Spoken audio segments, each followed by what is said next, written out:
Next on Wildlife Emergency. All right, let's put a new needle in here.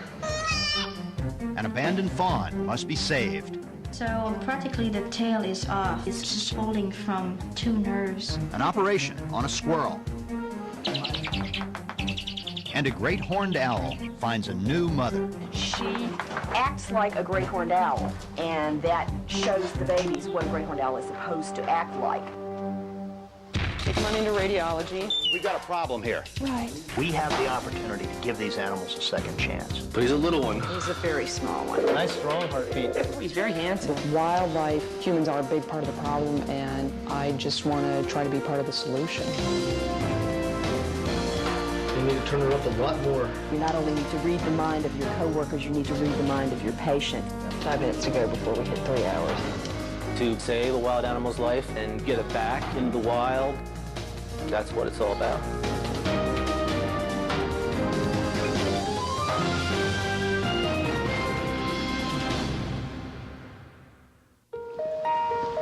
Morning at the Wildlife Center of Virginia reveals a baby fawn. Yeah, he's little. This baby was discovered wandering along the side of an interstate, confused and alone. Its mother presumed dead. So he's not very old at all. Can you stand up? Having gone without food for days and in a state of shock, this fawn must be immediately treated. But there are dangers in providing hands-on care, for if it begins to depend on humans, it will never be able to survive in the wild. Everybody wants to mother an orphan deer fawn. Deer fawns are unfortunately one of the species that is most prone to being imprinted by people. And so the minute a deer fawn comes into the Wildlife Center here, we need to be on our guard at all times to avoid imprinting it. Throughout the examination, Dr. Ned and vet student Rebecca speak as little as possible to prevent the fawn from becoming too comfortable with human voices. All right, let's put a new needle in here. Having been unable to nurse for days, the fawn must be given fluids by injection under the skin. Its eyes must be covered to reduce the stress of this new environment. To minimize our handling time, I'm squeezing our bag of fluids here to get it into our little deer faster. She's thin and a little weak, but I'm not sure she really needs an IV put in at this point anyway. So I'm going to try to get some blood from her too, so we get an idea of if she's anemic or not, which she may be. The site where blood will be drawn is prepped. That'll help us find the vein. This sample will be tested for parasites, signs of infection, and anemia. Okay. Over the next week, Dr. Ned will keep close watch over this little fawn to bring her through these first difficult days. The challenge will be treating her without taming her. In the intensive care ward, rehabilitation manager Amanda prepares to feed a baby squirrel who has sustained multiple injuries. Apparently the nest had fallen, and this particular squirrel was the only one of the 5 that was injured, and part of his tail was lacerated, almost severed to the point where it's coming off, and then he had a large wound on his leg as well, and he's quite bruised also from the fall. Pete Sim, facilities manager at the University of Virginia, where the accident occurred, is an expert on all the residents of these dormitories. These buildings were built in the early 1800s. There are lots of bats and squirrels and snakes and possums and all sorts of other stuff that lives in these buildings, and it's not unusual to come across them when we do renovations. When Carpenter John removed a piece of molding, the little squirrel who fell to the ground needed immediate care. The little one that was laying on the ground? It fell, well, all the nest, most of the nest it fell. And I think the one that I didn't see fell on the scaffold, then fell down on the ground on the nest. Despite the hectic restoration schedule, Pete and his workers rushed the injured animal to the Wildlife Center. I think it's important. I mean, obviously the Carpenters think it's important. I mean, they're here, and you know, you gods, we ripped their home apart. It seemed the least we could do was to do all that we could to increase their chance of making it. At the center, a decision was made. In order to save the baby squirrel from a fatal infection, a portion of his tail would have to be amputated. let's turn the oxygen at 1 and ISO at 3. Now, Dr. Julie, the center's newest intern, adjusts the anesthesia level and prepares to begin the operation. Okay. Oh, I'm sorry, baby. The age and size of this little squirrel, combined with a severe infection, make even this relatively minor surgery perilous. So practically the tail is off. I mean, it's just all holding from by just 2 nerves. And I'm gonna cut much higher, actually, because here you see there's a red area, and the infection is already in there. So I'm just gonna cut above that. And it smells very bad. I mean, there's infection in there, obviously. Okay. Because the squirrel will use its tail for balance, communication, and warmth, Dr. Julie will try to preserve as much of the appendage as possible. I'm gonna cut between 2 vertebrae. And what you want to do as much as possible is leave more skin, leave a flap of skin to cover the end of the tail, the tip of the tail afterwards.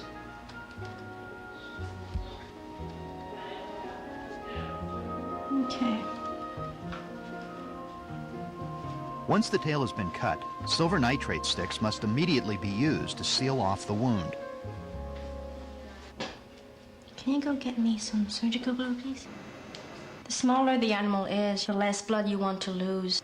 You can safely lose up to 10% of the body weight in blood volume. So for this guy, I don't want to lose more than about a cc of blood. That's why I don't want this thing to bleed too much. We're just gonna put some glue that will just make both flaps of skin stick together. So that's just another way to close the wound.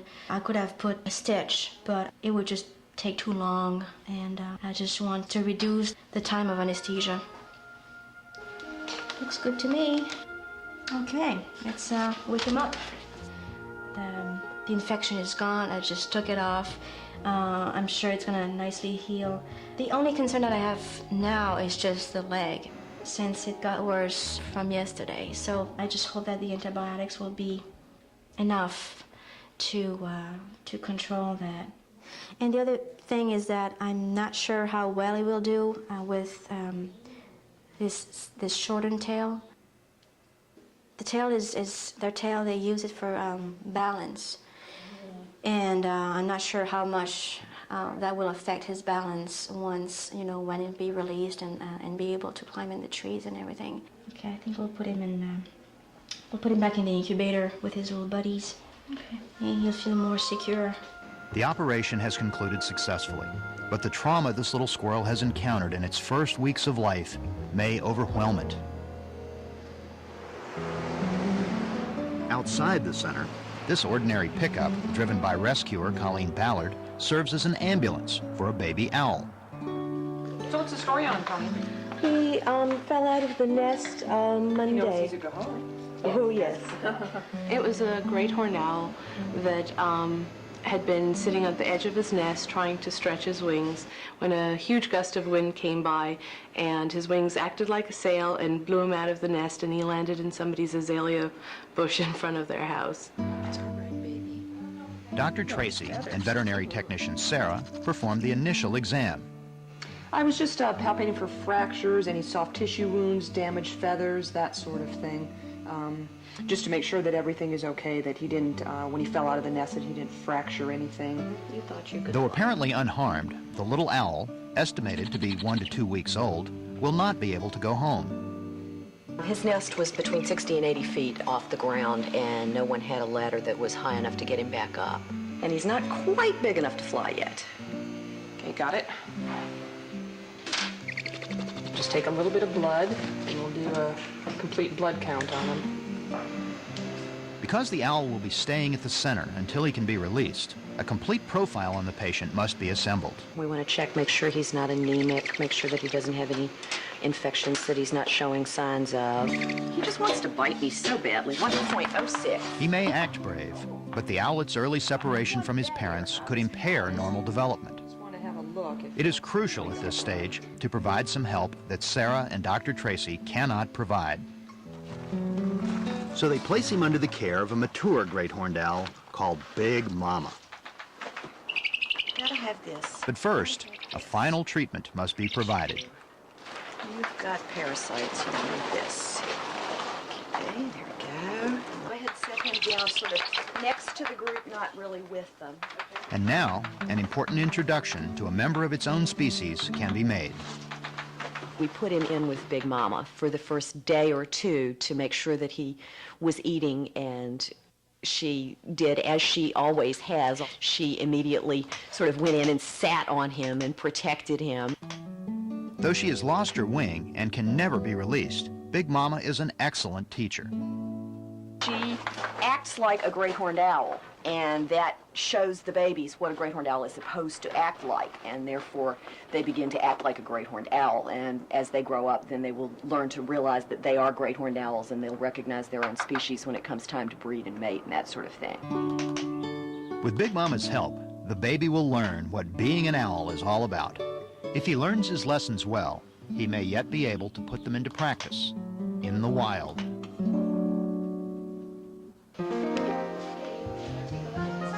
In the examination room, Donna and Dr. Ned perform a post-op checkup on the squirrel who fell from his nest. Well, it's healing very nicely. It's about halfway closed. The surgical site where the tail was amputated looks great. It's closing fine. It's actually too little. You actually really don't sew the end shut the way you might another wound, so the skin will close all by itself over the end, and it looks great. Want to check his hydration level? He's had some diarrhea. Though the site of the surgery is healing better than expected, other problems have emerged. The last time I tried to feed him, he just, it was really difficult trying to get him to take anything he kept. It almost looked like he had aspirated because he was kind of gasping, but he didn't. Have you listened to him? Yeah, I didn't hear him clicking earlier, but Heidi said when she did feeding previously to the one I did, it was difficult as well. He just wasn't taking much. We'll weigh him and give him some fluids. Even a minor illness in a baby this young can be critical, and monitoring weight fluctuations is essential. 61 grams. How are all the rest of his littermates doing? They seem to be doing okay. The other one that is sharing his enclosure also has diarrhea, so we have switched him back to half and half. For this baby squirrel, overcoming a major fall and a tail amputation has not been enough. Now, if he's going to survive, he'll have to make it through a serious illness. All right, let's get him back where it's warm. Okay. Thank you, Donna. Sure. As the baby squirrel struggles with illness, the orphan fawn attempts to adjust to life in captivity. Refusing to nurse from a bottle, it has lost weight, and tube feeding has been prescribed. Now, as Dr. Julie and Rebecca prepare to weigh the fawn, the team will see if this new feeding regimen has improved its health. He's now at 10 pounds. Okay. Good, so he's gained the pound back that he lost. Yes. So he's back to where he started from. Exactly. Good. It's a good sign. What's better? We should continue tube feeding him the way we started last night. Okay. So let's tube feed him all through the weekend. And if he gets a little stronger, maybe after the weekend he'll start taking the bottle on his own. I'll try that. So let's try that. Okay. The bottle's over here, so we'll just need to empty the bottle. So if you want to decant the milk. Through this procedure, which must be conducted 3 times a day, a formula is provided that is specifically tailored to meet the nutritional needs of a 4-week-old fawn. The blindfold, which shuts out sensory stimuli, keeps the animal calm while the tube is carefully inserted and assessed. I'm listening for stomach sounds. I need to make sure that my tube is in his stomach and not in his lungs, because we wouldn't want to fill his lungs up with milk. So between listening for a cough and smelling for stomach smells and listening for stomach sounds, we know we're in the right place. And we are. So. That's it, yeah. Good job, Dr. Julie. Good job again. Take our tube out. Okay, Bambi. Off you go. All right. The fawn is moved to a new outdoor home. Though still shaky, she has responded well to the forced feeding process, and for now, All that's required is rest and fresh air. Next door, in a small flight pen, the great horned owlet has learned much from his tutor, Big Mama, the adult owl with the disabled wing. Go. Now, he must master something she cannot teach him, flying. Come on, go. Though encouraged by caretakers Iris and Heidi, it's not easy. Let's see if we can get him off the ground. He was been down with his surrogate mom. He had 3 siblings. One sibling has already been released, so he's the next one to go.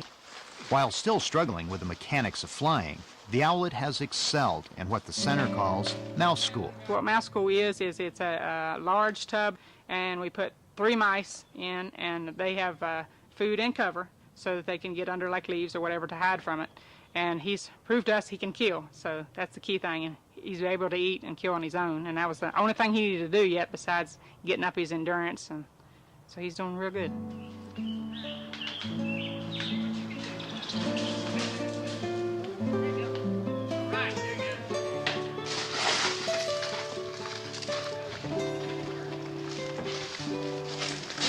You notice how he can drop low and then end up way out on top. He seems he can land real well, because you notice how he would stick his talons right out and reach for the landing right before he got there. And that's what he needs to do. He needs to be right ready to land by the time he hits it. His natural instincts begin to take over, but the final test will be the release itself.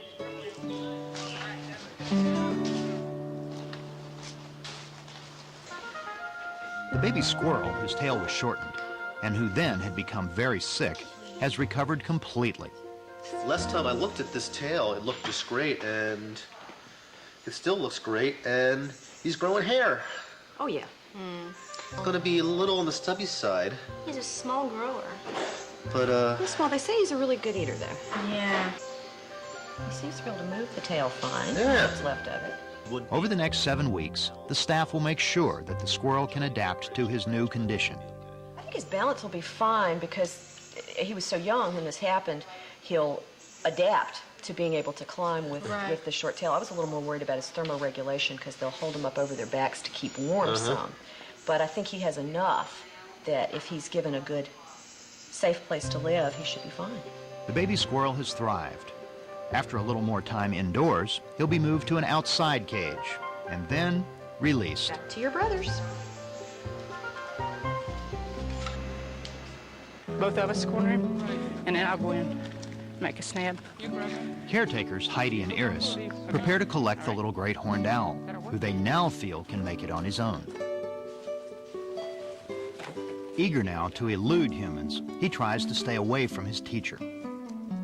All right.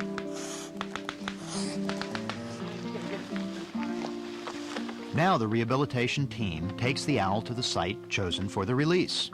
Good job. All right, here he is. Oh. All right, big guy. Look at that. For the owl who lost his home at such an early age, the conditions here are an ideal welcome back to the wild. The great horned owl will be probably king of this area by nightfall. He has a lot of fields, open fields. He has tons of trees to nest in and roost in. And hopefully a little female great horned owl will come and visit him sometime. All right, little guy. All right, I got him. Got him? Yeah. All right. Be free, little man. All right. Have a good life. He's gonna be free. All right. Go for it, Heidi. All right. There you go, little guy. You're free. All right. All right. Look how him curving to go around. The bird soars free, surpassing his trainer's expectations. When suddenly, an angry, menacing sound fills the valley, and the frightened bird takes cover as crows swoop down. Diving right at him, aren't they? Owls tend to be mobbed frequently by crows and blue jays. Owls do prey on songbird nests, and for some reason it is ingrained for generations back that the owl is the bad guy. We gotta get him, we gotta gang up on him. Launching a preemptive strike, the birds drive the owlet into the woods. At that point, he went into the woods, which was a really smart thing to do, and sat down on the ground and became very still and quiet where the crows couldn't actually touch him. Hey, little guy, look up here. Look over here. Heidi attempts to recapture it, concerned that it may have been injured. But now, everyone is a predator. The owl hides, but the birds spot him and attack. Finally, after he got up in a tree, I think he just too overwhelmed him. And he was just, kind of dangling there. He's just waiting kind of till everything clears out so, he can have his own private spot, and just take things in. Because he really wants to, learn this area. But once night falls, he'll have the whole domain to his own self. As the young bird has discovered, it's not easy being wild. But as night descends and the crows retire to their nest, prey may yet become predator, and predator prey. Well, his first adventure certainly was a very big one for such a young owl, but I think that he weathered it well and he handled himself well, and hopefully in the future he will not encounter something as horrendous as this for him, and life will just be a smooth sailing from now on. The fawn that spent weeks at the center has managed to avoid imprinting and can now be transferred to the farm of rehabilitator Robin Eastham. Ready, guys? Come on. Robin runs a very special facility for deer. She uses goats to provide the fawn with the nearly perfect breakfast. Well, goat's milk is not only generally considered the universal milk in that it's easily digestible because the fat granules are so small, but it also is very similar to deer. Deer and goats are quite closely related. So their milk, the constituents are very similar. Most importantly, this method provides a solution to the problem of imprinting by removing humans from the care and feeding of the fawn. It enables me to keep a real distance from the deer. The deer get their milk, they get their food, they get everything from the goats. And my only association is that I bring the goats. The hazard is, it's a wild animal, a large wild animal, that needs to be terribly frightened of everything in life to survive. So when we take the natural fear away from it, we've taken away one of its major tools for survival. The fawn, whom Robin has nicknamed Willow, was accustomed to tube and bottle feeding. So at first, such a natural source of food was daunting. She wasn't so sure about the milk. It may be that she was very young when she was taken from her mother and spent more of her time nursing from a bottle than from a deer. You ready? Okay, here you go. Good girl. But after a few days on Robin's farm, she's become a pro. She doesn't get pushed around. She makes sure that she gets the nipple that she wants. If she doesn't think that this is letting enough milk down, while she gives her a good bop with her head, make sure she gets enough. It's interesting that the deer, right from the first moment they arrive, are not afraid of the goats. I think the size is so similar. Really, the whole body type is very similar. It's a four-legged animal. The heads look sort of, and they're quite deer-like goats. Outside, the baby goats take milk from a bottle, so that, as farm animals, they become comfortable with human handling. Giving the little goats the bottles, I'm ending up with very tame goats. So this way I'll have very tame goats and very wild deer, hopefully. Once the fawn gets a little older, she'll be encouraged to mingle with the wild deer on Robin's farm. We will start in the evening when they're old enough. We'll start opening the gate so that they can go out at night. And then in the morning, they will, if they're like the deer in the past, they'll be waiting by the gate to come back in and get their milk from Thistle. Now, his prospects for release seem very good. What I'm hoping for Willow is that she'll get more and more independent, and one day she'll just go off with the wild deer, and I won't be able to tell her from any of the other deer. And every time I look at the deer as I drive up my driveway, I'll say, maybe one of those is Willow.